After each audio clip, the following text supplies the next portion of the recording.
Okay, let's just jump right in. Uh, think about this. Who are you without your job? Mm, Seriously, without the business card, the email signature, your, LinkedIn profile. that's a heavy question. It hits home for a lot of people. It really does. It's something I think many of us sort of quietly dread thinking about, Yeah, yeah. and it explains why so many feel, well, a bit lost, maybe empty, when a big role ends, Yeah. like retirement, for instance. Right. That transition can be really jarring. Exactly. And psychologists actually have a term for something related, identity foreclosure. Ah, right. Where you lock onto an identity too soon Precisely. You commit prematurely, like deciding, okay, I am a lawyer or I am the CEO. without maybe doing that deeper self-exploration first. Yeah. You basically fuse your whole sense of self to this Hmm. this temporary role. And, from a different perspective, maybe a more ancient one, that kind of confusion, it's almost expected. Okay. How so? Well, that's really the mission for this deep dive. We want to explore how ancient wisdom, specifically Buddhism, offers some fascinating insights into this very modern problem.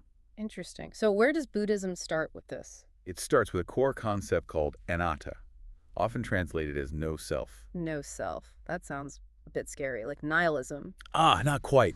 It's subtle. It's not saying you don't exist.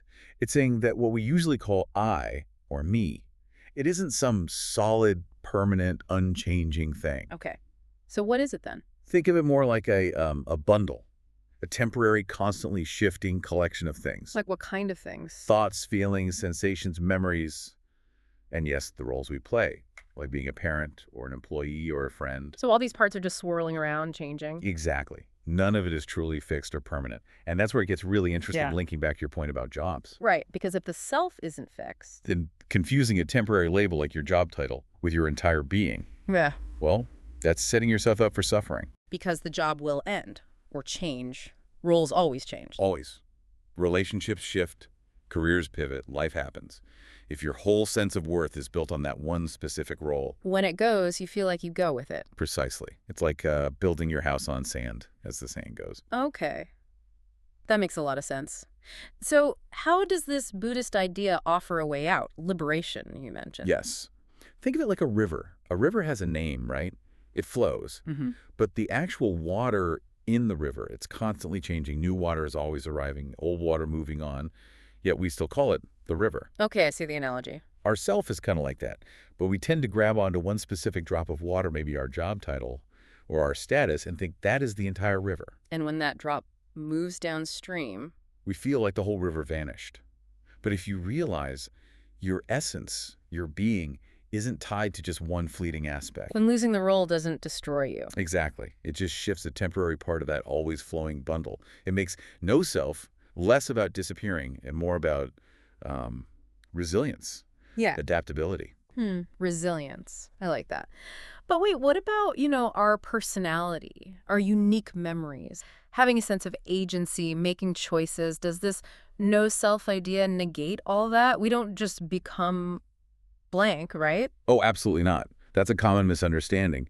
It's not about becoming a void or a blank slate. Okay, good. It's about understanding the nature of your personality, your memories. They're like beautiful, intricate patterns within that flowing river. They're real, you experience them. But they're not a fixed, solid core. Exactly. They're part of the dynamic flow. The key is letting go of the attachment, the rigid identification with them as being this permanent, unchanging me. So it's the clinging to the idea of a fixed self that's the problem, not having a personality. Precisely.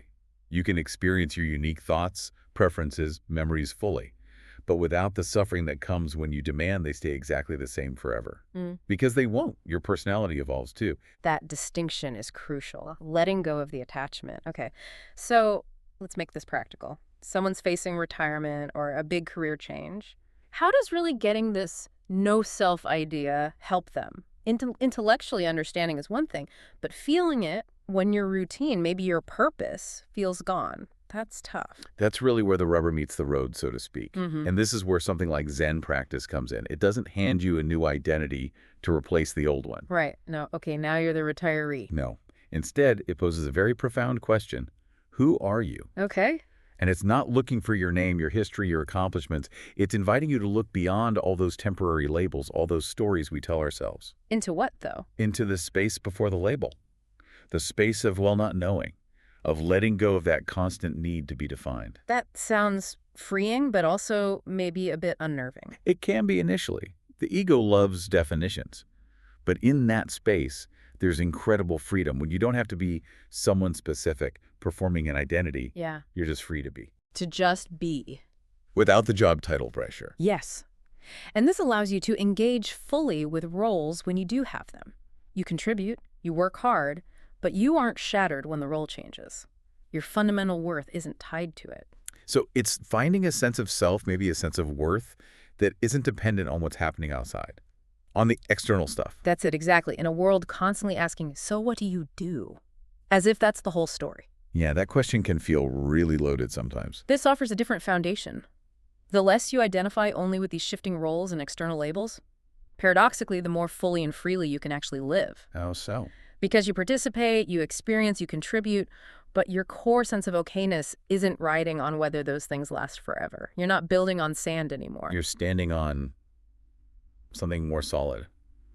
Bedrock. The bedrock of your own being, perhaps, independent of the ups and downs. It's a subtle shift, but quite radical. It means you can face big life changes, not as an ending, but as, well, just the river taking new course. Okay, so wrapping this up for everyone listening, what does this all mean for you? As you go through life's inevitable changes, I think it means recognizing that, yeah, roles change, careers end, relationships evolve.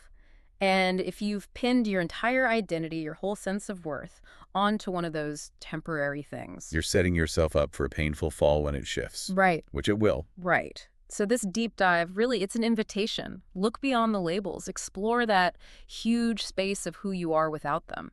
And this isn't just, abstract philosophy. It's incredibly practical. It's a path to resilience, to inner peace. Because your true self isn't something you can actually lose. Exactly. What's left when the job title, the role, the label falls away? What remains is your capacity to experience, to connect, to learn, to simply be. That freedom in the space of not knowing is the freedom to live authentically. Unbound by rigid definitions. Wow. Able to adapt. And thrive through it all. Absolutely. So here's a final thought to leave you with, something to maybe mull over. If the job ended, maybe a big relationship ended, what if the world just forgot your name, forgot everything you think you've done? What would actually remain? Maybe, just maybe. What remains is what's truly real, and maybe that's where real freedom actually begins.